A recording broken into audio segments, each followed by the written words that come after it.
Welcome to Evolv Talks. Have you ever listened to a speech that changed the world forever? Have you ever been so inspired by someone to make change to your life for the good of everyone? Have you ever tuned in to listen to the Queen's speech in times of celebration or crisis? Have you ever felt pride after listening to the brave stories of real people who put their own lives at risk to help save the lives of others? Have you ever admired the strength in people who have changed the world for the better after speaking out in protest, despite the risks to their own life? Have you ever listened to someone speak who just makes you and others around you smile?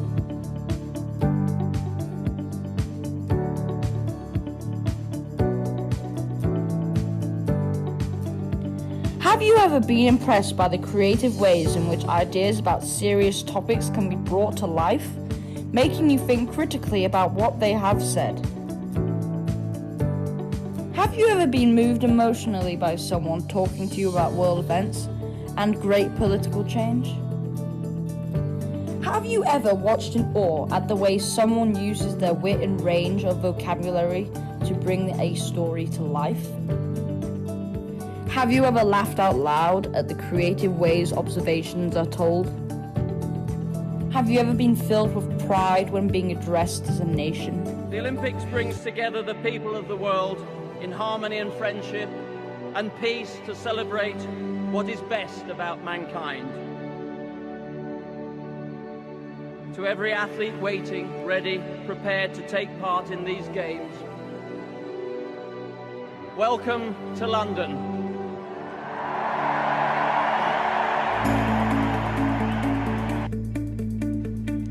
Have you ever cried tears of joy or sadness when hearing someone's story? Have you ever known someone who just makes you listen and wish you had the skills to be able to talk in that way? And most of all, parents and family who've guided you along the way. Now, graduating is a big achievement under any circumstances. Some of you have no Well, I know I have. Hi everyone, it gives me great pleasure to relaunch Evolv Talks this year. We've got a great lineup of students who are going to be performing their speeches live for you in just a few moments.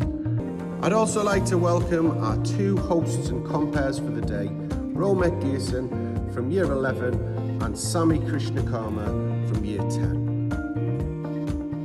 Both students were selected and performed their Evolv Talks earlier in the year for the KHDA on their Wellbeing Initiative drive. We hope you enjoy the show and keep an eye out for our other presentations that will be released over the summer period, and please leave some comments at the end via the Mentimeter shared with your teacher. Hello everyone and welcome to Evolv Talks 2021. I am Romeq and this is Sammy. We are so excited to be able to host most of this event live, and we have some exceptionally talented speakers paired with some really well put together talks for you.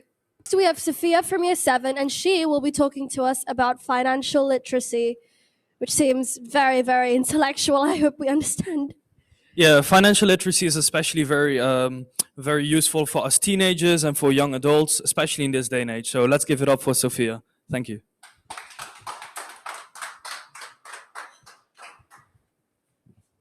Hi, my name is Sophia R. and I'm in 7C. Today I'm going to be talking about the importance of financial literacy.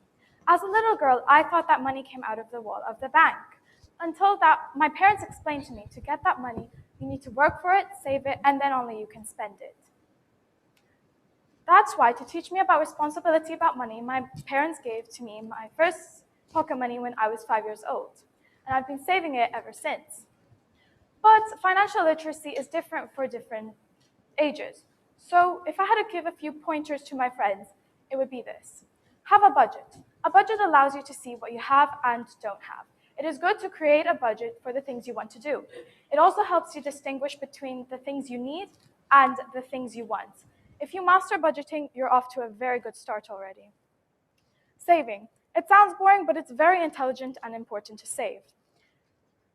Saving is the key to keeping your financial situation healthy. Even if this sounds boring, learning to save early on can help you gain the set of skills that you can use for the rest of your life. But if this sounds a little overwhelming, start saving for small things first. If you're saving your pocket money, it's good to understand that you shouldn't go off and buy things. Like when I bought my first iPad, it was very tempting not to buy different other things with my pocket money. But thinking about my iPad at the end made me save more. Okay, still think it sounds boring? Let's think of all the video games we play. Fortnite, Roblox.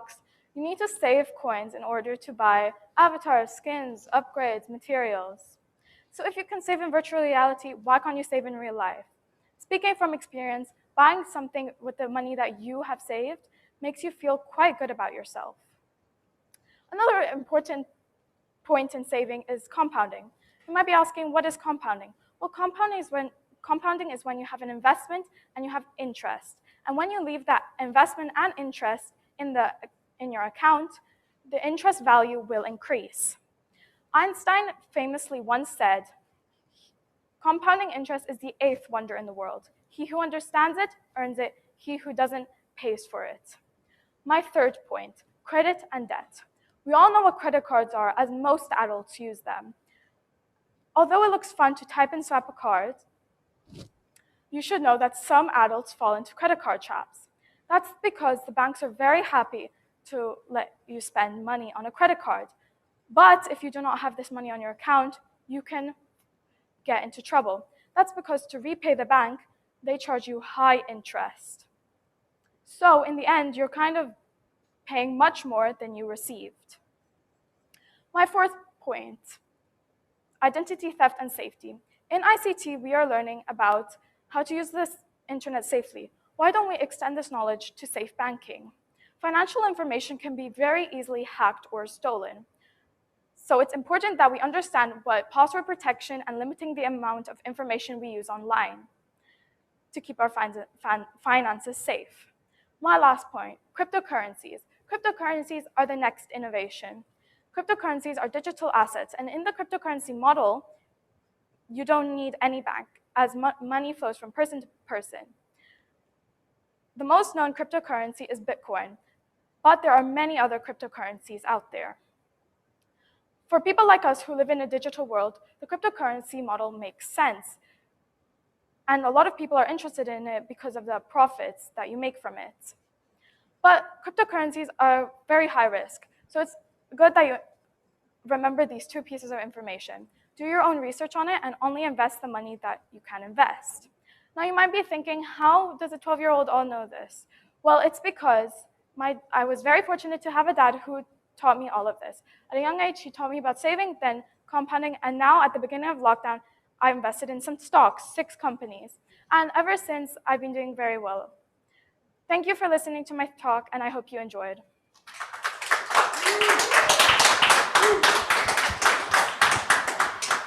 Okay, very well done to Sophia. I'm pretty sure everyone here can take something away from that. Next we have Lucia from year 7, and she will be talking to us about a positive mindset and what it is like to have a positive mindset. Thank you. Hi, today I'll be talking about improvement and how positivity has a wide affection. We all have a dream, a goal. It's either to become someone or to accomplish something. But to get there, you need to pass through a process. We can all say, one day I will. Yes, apart that they are just words, it's much easier putting what can be done in the present moment to the future. But by changing that one word from one to today can determine who you choose to be. As a person, I understand that we live in a society of cultural differences, meaning all of us have different perspectives and mindsets. My personal story has been simple inspiration. Simple inspiration to me means something that guides you so strongly, it ends up becoming true. Simple inspiration has affected me positively, as what inspired me was making mistakes. Before, I used to perfection anything and obsess over every small mistake. But that made me realize something. I stopped and I thought, if what I was doing, if all of this criticism was helping or was it leading to negativity? To start having a positive mindset is hard. It's a very big change. But for this to be an effective change, it needs to turn into a habit. As your mind is like a muscle, it needs time to train. Something that is very important to when having a growth mindset are your thoughts, as your thoughts are what inspired you in the first place. So something you could do to improve your positive thinking is, for example, starting every day with a positive quote or keeping a compassion journal, as this helps you and reminds you to do good deeds. To develop a growth mindset, you need to be happy, as you need something to keep you going until the end. That's why your brain releases a cell called dopamine, which does exactly that. It boosts your mood and motivates you. Overall, your mindset helps you choose who you are, but it doesn't give you who you are. It helps you. So remember, you still control who you are, so don't give it more power. I have found this quote, which is, negativity is a choice, but positivity is a way of living. Remember, people change for the better, so can your mindset. Thank you.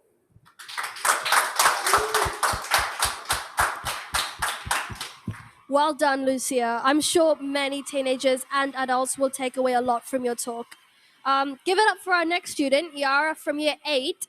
She will be talking about something a little bit more spooky, so I hope you enjoy. Thank you.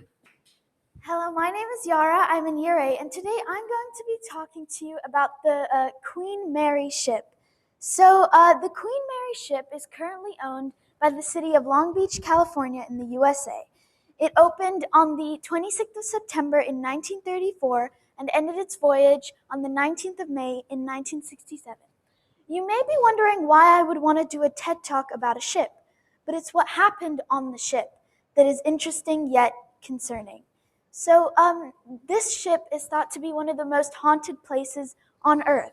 The ship, now turned a hotel, is home to what some might say spirits or ghosts of people who have passed on the ship. The story behind this place is that it was built and named after Queen Mary of Teck, the wife of King George V.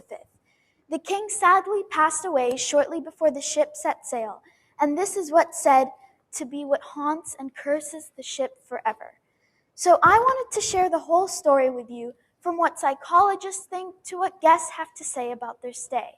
So first up is David Robson, a psychologist and paranormal expert, who wanted to look into more why people still believe in ghosts and spirits and hallucinations in the 21st century on the BBC blog In-Depth Psychology. So on this blog, he states that one of the more earlier and well-known cases of paranormal activity was right after the end of World War II, when Winston Churchill, while staying at the White House, had a mind-boggling, scary experience. After taking a long bath, it is said that he walked into the connected room only to be confronted by the spirit of Abraham Lincoln. You may be thinking that this would be a really scary experience, you'd be terrified, but apparently all Churchill said was, "Good evening, Mr. President, you seem to have me at a disadvantage." After this, it is reported that the late president smiled and vanished. Many cases like this have been claimed to happen, such as Arthur Conan Doyle speaking to ghosts and spirits through mediums, and Alan Turing believing in telepathy. These are three men who are known widely for their brilliant minds, yet that didn't stop them from believing in the impossible.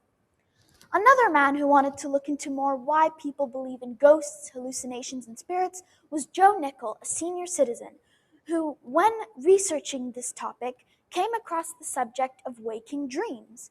Waking dreams, otherwise known as sleep paralysis, is when the mind is disconnected from the body, which means you're more vulnerable to symptoms like hallucinations when you're in this state. So on the other hand, the guests who have stayed at the hotel have said that they really enjoyed the accommodation, although have reported weird things, like hearing noises throughout the night, the slamming of open doors, and scratches in the walls. One of the more famous stories of a ghost haunting the ship was the White Lady. The White Lady was a woman who years and years ago entered the ship wearing all white and barefoot.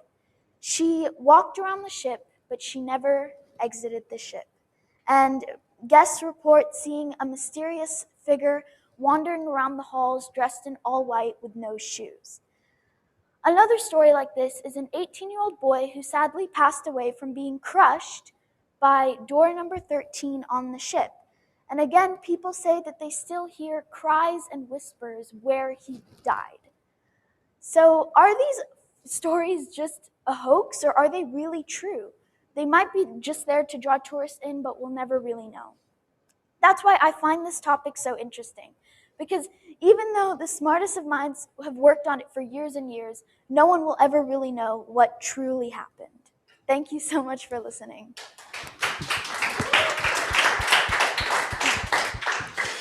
I definitely sure wouldn't want to visit that ship. I don't know about you, Sammy. No, definitely No? not. No Okay. thanks. Yeah, no, it's quite scary. Okay, thank you so much for that, Yara. Next up, we have Lena from year 8, and she will be talking to us about the criminal mind and why they do what they do. Criminals. I feel like there isn't really one answer to that, though. I feel like it's many reasons. Like, why do criminals do bad things? I think everyone can definitely have multiple answers to that, especially Yeah. myself as a psychology student. My teacher has always taught me that nothing really has one answer. Of course. Okay, let's give it up for Lena, year 8. Thank you. Told that criminals are psychos who break laws just for the fun of it. But I'm interested in the truth. My name is Lena Shuley, and I've done my fair share of research to find out, are criminals ruthless monsters who get a sick thrill from causing chaos? Or are they helpless people born with the incapability to control their emotions? Let's start at the beginning, childhood. Harvey M. McCleckley had an idea called a cycle of violence, or a pattern found in family histories. A cycle of violence is when someone has been raised in a negative environment or with antisocial behavior at home is more likely to commit crimes or mistreat their own children. This theory is supported by another theory proposed by Albert Bandura. This theory suggests that we learn everything because children are easily influenced, and the way that you're brought up and raised can really affect your morals and views on life. This is called the social learning theory. When we are young, we copy things that are around us. These things become normalized and we replicate them more. But how come not all criminals grow up in a dysfunctional household? And not everyone who grew up in a dysfunctional household becomes a criminal? Well, in some cases, this has to do with the brain itself. There's a part of your brain which is called the amygdala, which is over here. The amygdala drives the fight or flight response. The fight or flight response is triggered by the release in hormones that either prepares your body to stay and deal with a situation or run away to safety. The amygdala also does a lot of decision making because it controls your prefrontal cortex. Here, the prefrontal cortex is responsible for controlling your mood, feelings of well-being, and personality. When Dr. Adrian Rain, a neuroscientist, scanned the brains of criminals, he found that criminals had a less active prefrontal cortex than the control group. But what is even more interesting is that when he scanned the brain of a criminal who'd killed 64 people without getting caught, he had a perfectly functioning prefrontal cortex, but he had an abnormal amygdala. The amygdala is also responsible for making you feel shame and guilt. So this person kept killing people because he didn't feel remorse for his previous actions. But is having lower amygdala levels inherently a bad thing? Having lower amygdala levels can cause someone to be fearless and take risks, and these qualities can be found in some of the most successful people today. So it's important to note that having a predisposition towards a certain behavior does not mean that you are going to become a criminal. I think it's time that we ask the question, is there a gene for criminal behavior? Although genes do not cause someone to become a criminal, there is a gene called an MAOA gene. The MAOA gene is responsible for controlling an enzyme that controls the amount of serotonin in your brain. Serotonin is responsible for helping you control your impulses, your mood and your personality. Having lower serotonin levels can cause depression, anxiety, aggression, and impulsive behavior. In conclusion, the criminal mind is very complex, and there's so many reasons why someone could become a criminal. It could be because of environmental factors, it could be because a part of their brain is abnormal or less active, or it could be because they have a gene that makes it harder to control their impulses. I hope I've taught you something about criminal psychology, and thank you for listening. Wow, that was actually very insightful. I really enjoyed that. Thank you, Lena. Last but not least, we have Sohaila from year 11, and she will be talking to us about passionate reading. So let's give it up for Sohaila, and I hope you guys enjoy. Think before you speak. Read before you think by Fran Lebowitz. Or A Reader Lives 1,000 Lives Before He Dies by George Martin. We've all heard or read some of these quotes before, and some of us may enjoy and be passionate about reading, while others see it as a chore, meant for homework, research, or reading a novel for an English class. Well, I was one of those people. I never actually thought about what book I was going to read next until I actually finished the book I was currently reading. And I always mentioned I was interested into math or science, not English, so why should I read? Besides, I can watch movies and see 1,000 stories. And so it went on until I was in year 10. My parents tried convincing me that reading was mandatory, that it was fun, that it was a good thing to do, and so did a lot of teachers. Well, I tried, but I never actually enjoyed it until I attended one of the Evolv3 sessions that had to do with something I'm passionate about. And for me, that's math. So, I was interested in one of the problems in the session, and I was interested in how people can just do whatever they want and make a living doing it. So, on the next days, I go back to my math teacher, you may all know him, Mr. Clifford, and I mention one of the problems that interested me in the session, and he offers me a book called Fermat's Last Theorem. And I just laugh. Ha, a book. No thanks. Me and books do not get along. And then I guess I got asked, why not? Try it out. Well, I didn't really have an answer to that. I just mentioned that I didn't like them, and that's obviously not a convincing answer. So I took the book and I was like, a book about math. Wow. Well, if you've never read such a book, imagine what it would be like. You obviously thought about numbers, equations, and steps how to solve them. Well, that's what I thought too. So I grabbed the book and ran my fingers through the pages and read the blurb, but it was nothing like I imagined. So I got back home and thought I should give it a try, since it has to do with one of the things I'm passionate about, and has one of those problems and others similar to it. And surprisingly, I was drawn to it. I wanted to know who Fermat was, who proved Fermat's last theorem, and how was it proven, how many mathematicians did it involve, and how many centuries did it take. And I did not finish it in months like the other books. I finished it in a week. Yes, a week. That may still seem like a long time to some people, but to me, that was an accomplishment. And that was a path I wanted to continue on. And it has inspired me as I got to know more about the judge/mathematician Fermat and the story of Andrew Wiles, and how he began his journey at the age of 10 to prove Fermat's last theorem, and how he dedicated himself to find a proof that it took him 31 years to prove that x to the power of n plus y to the power of n does not equal to z to the power of n when n is greater than 2. Well, it's amazing to see how Andrew Wiles' childhood passion and obsession helped him to reach to something that many mathematicians tried to prove but failed. And it took him that it took him all the way from the 17th century all the way into the 20th century. And I was inspired and I wanted to read more. So I finished the book and asked for another. And I wasn't interested in these books to see if I could solve them. No, absolutely not. I was interested into these books to see how my future will be, because the people in those books have the same passions as I do. I wanted to see how their future was affected by their passions as it might affect mine. So, it's like falling down a rabbit hole. I started reading about something that I was interested in, and it increased my interest across many other things that I never thought I would be interested in. One of them is, of course, reading and English in general. I enjoy English, which is something I never thought I would say. I do public speaking here, which is something I never thought I would do. And as you all know by now, I started reading about math, and I got driven into maps, geography, history, geography, history, business, film production, science, and especially physics. And within a year, I've read 17 books. And now I understand what they meant by a reader lives 1,000 lives before he dies. And I enjoy living the lives of people who share the same passions as I do, and living the lives of people like Andrew Weil, Stephen Hawking, Ramanujan, and many others. So this is my journey with books and passions. Now it's your turn, because it has definitely impacted me and changed me as a person and changed my future. Now I have more ambitions towards the future. I want to get a PhD in math physics, and I want to study in the engineering field. And I want to become a role model and an ambassador for women like me, that you can do whatever you want and you don't have to see it to be in it.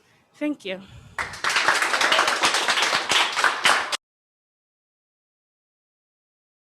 So I'd also like to thank some of the people that made this happen.